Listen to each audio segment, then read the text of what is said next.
A woman cannot reach her family, so she does what many of us would do. She heads over to their house to check things out. What she witnesses inside is a scene straight out of a contemporary horror film. And as this case moves into the investigative phase, decades pass before the evil behind it all is finally brought to justice. My name is M. William Phelps.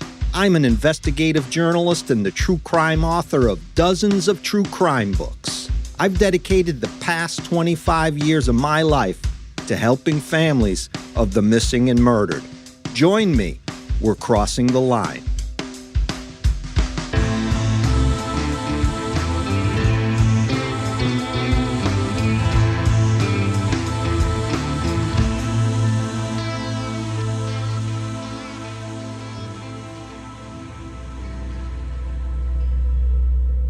Police work can be an all-consuming job of seeing the worst possible things human beings can do to one another. This week's case underscores this statement, and I need to say up front that some of what you will hear is going to be extremely disturbing and graphic, even though I am going to tone it down. It's January 16th, 1984, in Aurora, Colorado, the time of the year when temperatures can dip down into sub-zero numbers and snow piles up by the foot. Aurora is a large, densely populated, diverse city just east of Denver. I've chased serial killers out there, and the landscape goes from farmland to city life to mountains, it seems, within just a few miles. Aurora police officer Vicky Exline takes a call from dispatch near 10 a.m. to respond to 16387 East Center Drive. The report is that of a homicide, with multiple victims likely. The caller said that her son, daughter-in-law, and grandchildren live at the address. In fact, she works with her son and daughter-in-law, and both had failed to show up for work, which is really out of the norm for them. And so after calling and not getting an answer at the house, she took a ride over to check things out. Pulling up, the grandmother explained, she noticed that the garage door was open. So she parks, gets out, and walks cautiously into the garage. Nothing seems out of place besides the door into the kitchen cracked open about 4 inches. With that, the entire scene now has this kind of strange feeling that something is horribly wrong. After opening the kitchen door slowly, directly in front of her, the poor woman sees her son, 27-year-old Bruce Bennett, lying on the carpet at the foot of the staircase leading up to the second floor. Bruce is wearing only his underwear, and he is covered in blood from head to toe, with a very large pool of blood around him. After finding her son dead, the grandmother begins yelling out for her daughter-in-law and grandchildren, calling them out by name. The children are 3 and 7 years old and share a bedroom upstairs. Yelling, she gets no answer. She stops herself from going any further and then runs out of the house and calls the police. When Officer Exline arrives, she goes into the house with her weapon drawn and begins where Bruce was found dead on the floor. Bruce's body was beaten so badly, he was nearly unrecognizable. Walking up the stairs, calling out to anyone inside, the officer gets to the second floor and enters the master bedroom. All along the staircase, she notices while walking up, are bloody handprints and blood spatter.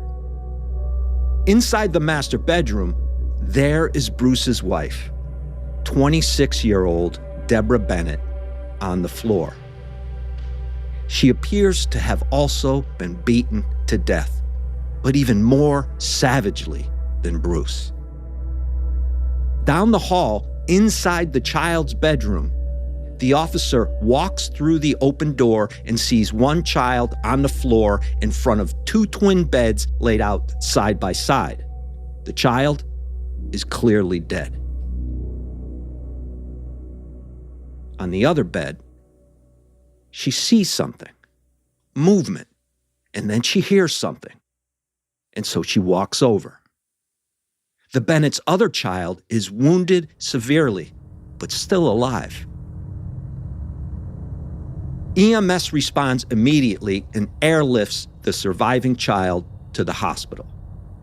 There is no guarantee she will make it. By 10:45 a.m., detectives are swarming the scene. They focus on Bruce's body first.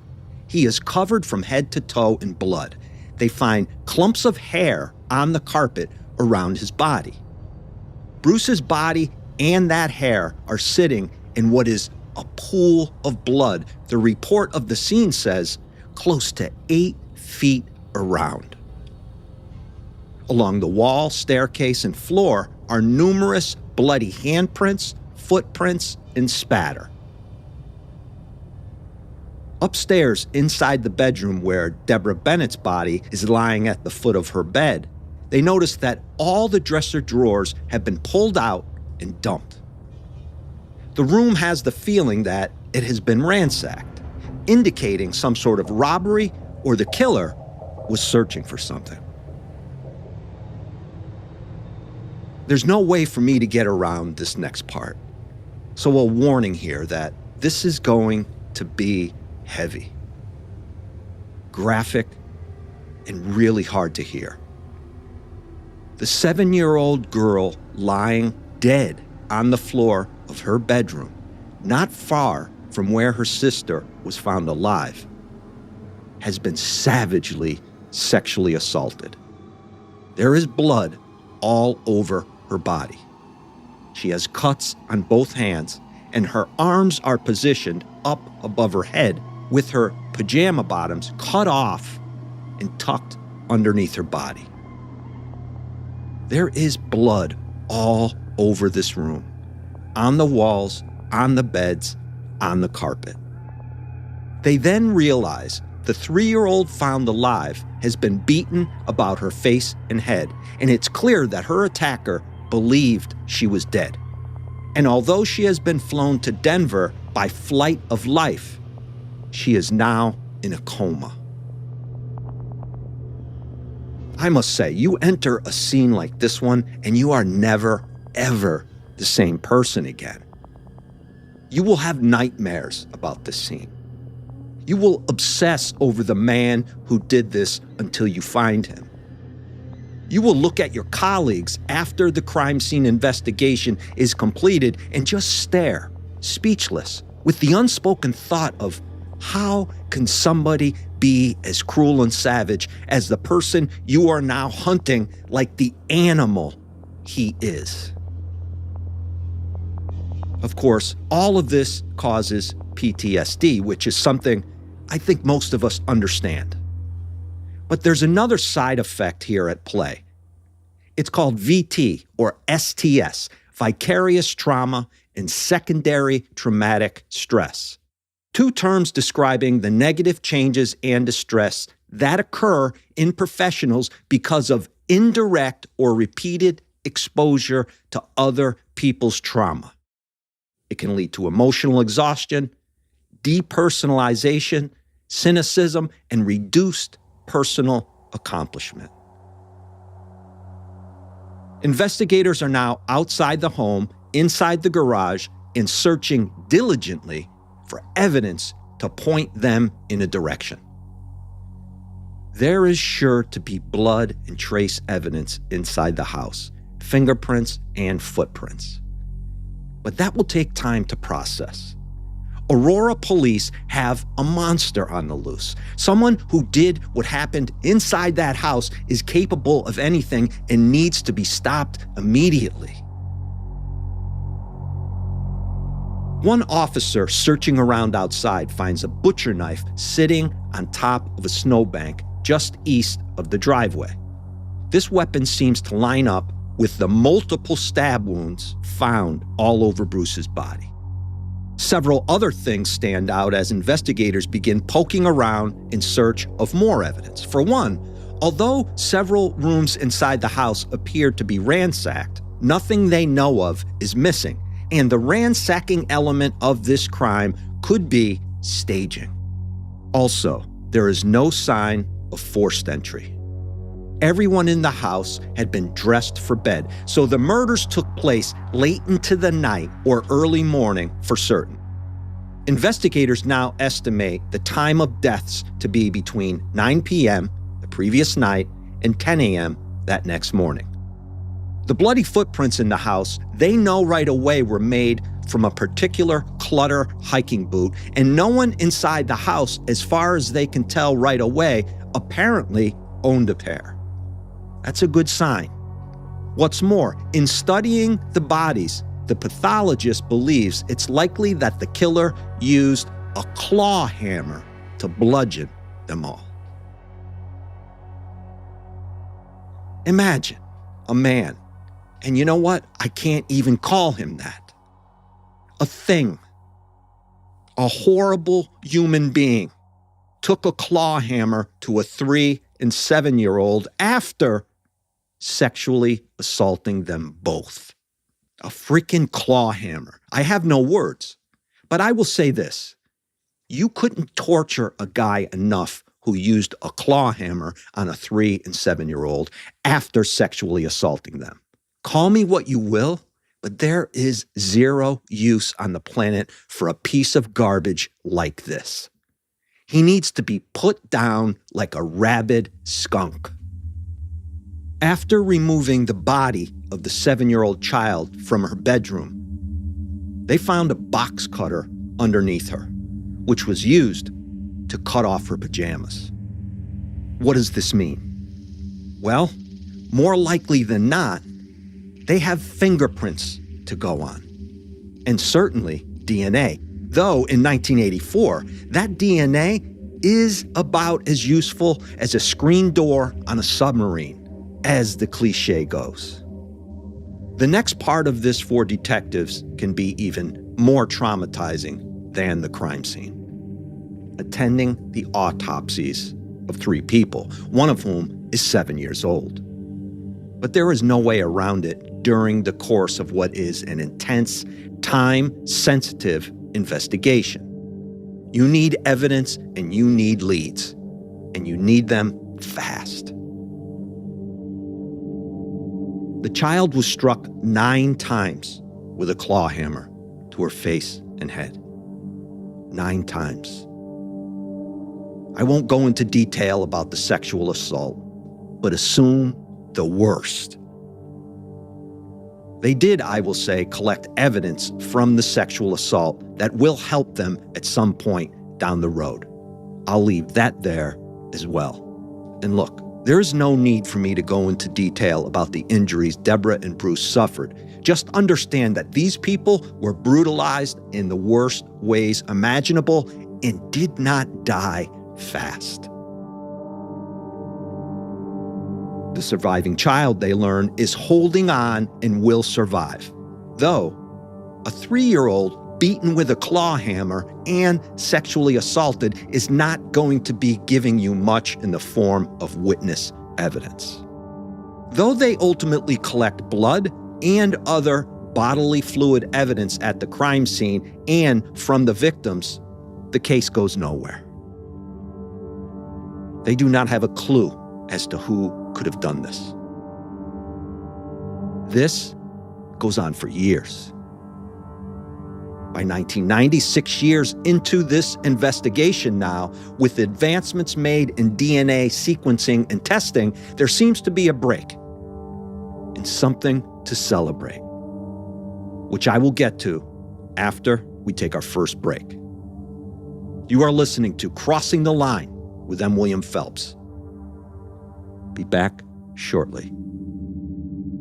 Head over to patreon.com/MWilliamPhelps and sign up for my free content page where I'll be interacting with you, doing live streams, posting exclusive content. That's patreon.com/MWilliamPhelps. patreon.com/MWilliamPhelps.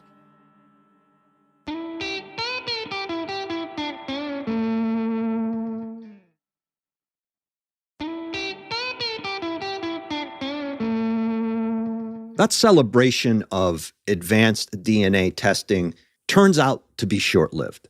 Within the samples they had at the time, the science was unable to produce any viable markers to match a potential suspect, of whom they really had nobody anyway. This is very frustrating for law enforcement. They have, it appears, the evidence to find their killer, but the science just doesn't seem to be advanced enough to assist. So they wait. And they hope. 8 more years pass, and the lab comes in and says they should resubmit the evidence, seeing that DNA science has made even more advancements. It's now 1998. By 1999, forensics comes back and says that because of the latest technology, they have been able to extract even more DNA from the comforter on the children's bed and also the carpeting. Yet another 2 years pass, and the lab confirms that the DNA from the carpet and the comforter match. It's the same guy. So they now know for certain they have the killer's DNA. But they still have nothing to match that DNA up to because they do not have any viable suspects. The only option left at this point is to submit that DNA to all of the usual databases and hope that at some point a suspect emerges out of the database. Chances are a scumbag who commits the kind of crimes that went on inside that house will not be able to contain himself, and he will commit additional crimes. If he is ever arrested, the computer will produce a hit, seeing that they have a complete sample profile now in the database. But again, the guy needs to be arrested for a felony. As it were, 18 criminal counts are sitting, waiting on the table of the prosecutor's office for this monster to answer to. As they wait, another case from Lakewood, Colorado, 6 months before the Bennett murders, seems to show consistencies with what happened inside the Bennett home. Lakewood is about 30 miles west of Aurora, on the other side of Denver. It was back on January 10th, 1984. 50-year-old interior designer, a mother and grandmother, Patricia Smith, was beaten to death with a hammer inside her condo and also violently sexually assaulted. It appeared to be a random home invasion-style attack, much like the Bennett case. But the similarities cannot be overlooked. I think what solves both the Bennett case and this Smith case is a change in the state law of Nevada, which tells us that changing laws in response to crime works. Let me explain. In 2013, the Nevada state legislature passes a bill which requires felons to submit their DNA to CODIS, the national database, no matter when they committed their crimes. In other words, if you are a felon, it doesn't matter when you were arrested and convicted. That is a game changer. Anyone now arrested in Nevada on a felony is required to have their DNA put into CODIS. And this is where the Bennett and Smith cases begin to resolve themselves. An evil-looking son of a bitch, excuse my language, but I am out of adjectives for this animal.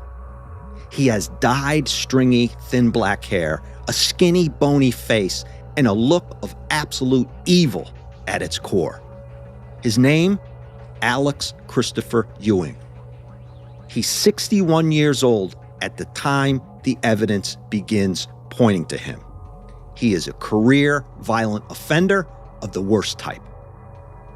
The guy has used hammers and rocks and other objects to attack and maim people, along with committing sexual assaults of the worst type on all different ages. It's 2018 now, 5 years after that Nevada law passes, and Ewing's DNA, after he has spent decades in a Nevada prison for assault, begins to match several other crimes in other states. So that law Nevada passed effectively produces a suspect in several unresolved homicides and assaults. The Bennett case and the Smith case being two of them. As it turned out, Ewing was arrested in Kingman, Arizona, about 2 weeks after the Bennett murders. He was charged with breaking into a man's home and beating him with a slab of granite. The jails were overcrowded at the time. Shocking. So Ewing was held in a Utah jail. While he was being transported from Utah back to Arizona, the van he was in stopped so the inmates could go to the toilet. Ewing saw his opportunity and took it, escaping from custody. That night, while on the run, he breaks into another home and violently attacks a couple in Henderson, Nevada, using an axe handle to beat them. They catch him 2 days later, and he spends the next several decades behind bars in Nevada. If he hadn't been caught in Nevada, this case would have gone unsolved for who knows how many more years. The fact that in 2013, Nevada changed the law opened up the opportunity for the other more vicious crimes Ewing committed to be solved. Simple as that. In 2018, after being linked to the Bennett case and Patricia Smith's rape and murder, Ewing is extradited to Colorado to face those charges. Thank God this guy was in prison for most of the time between the Bennett murders and his DNA being linked, or he would have scores of additional victims. There is no doubt about it. Let's take our final break here, come back and conclude this case. More Crossing the Line with M. William Phelps in 1 minute. And if I could just put a little bit of guilt on you for a minute, please, for me, do not fast forward through the ads. It's those ads that keep this content free for you and allow me to do this show. I'd appreciate it. Be back in 1 minute.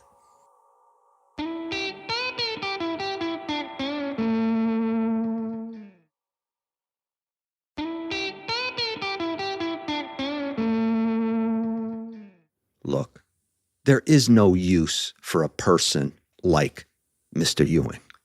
He is a waste of space. If evil is real and a thing, Ewing is the embodiment of it. He is the essence of darkness. There is nothing, zero, redeemable about this guy. He deserves to die a slow, miserable death. And now let me just tell you how I really feel about it. Seriously.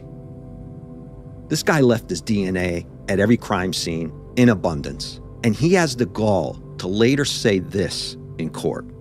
The system is rigged, and I have been treated unfairly. Authorities ignored my efforts to lead them to the people who actually committed these crimes.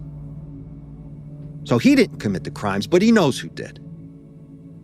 In 2021, after Ewing is sentenced to 3 consecutive life terms, that 3-year-old Bennett child, who had been brutally beaten and completely paralyzed on one side of her body, she stood tall at the sentencing and faced the man who took her family away and wounded her for life. Later, she says this: "I didn't just lose my parents and sister, I lost my trust in people. I lost my dignity and pride. I lost the person who I was supposed to be. The grandmother who found her son's body added, "Some people may call him an animal, but I won't because I think animals have a purpose in this world." I like that statement. And I get this from time to time myself. Emails from people asking me not to call criminals animals because animals express grace and show us love. I agree they do. I have a black lab and I have always had dogs. I love animals. But when comparing guys like Mr. Ewing to animals, I mean, obviously, animal in an entirely different context. One word can have two completely different meanings. It's not closure, the grandmother went on to say. We still have to deal with it, but we've learned to live with it and accept that it has happened, and we just do the best we can to enjoy life as much as possible. That's a positive human being right there. Mad respect for her. One of my favorite quotes is this: "The world is what it is. Men who are nothing, who allow themselves to become nothing, have no place in it." And that was written by V.S. Naipaul. It's from his incredible novel, A Bend in the River. Mr. Ewing is below nothing. He has no place in this world. And the only part of the judicial case that I disagree with is that Ewing was not sentenced to death and put into a medieval stretch chamber, or rack, as it is called, and torn apart by it very slowly. I have seen all kinds of evil and wickedness. Nothing compares to the level of depravity that your actions show in this case, Judge Darren Vale said at Ewing's sentencing for the Bennett murders. "There is no punishment that is too harsh for you," he added. "I will do everything in my power to make sure you never draw a free breath ever again." God, I hope he's right. That's it for this week. Be safe. Be aware.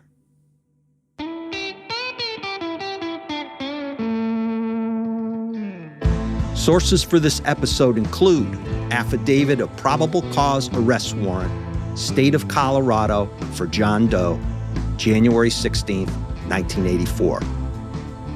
An Unspeakable Orgy of Violence. Aurora Hammer Murderer gets 3 life sentences for 1984 killings by the Sentinel staff, August 22, 2021. Crossing the Line is executive produced by M. William Phelps, LLC, and Matthew Valentinas, Mom's Basement Management. Written by me, M. William Phelps. Audio mastering and mixing by Matt Russell.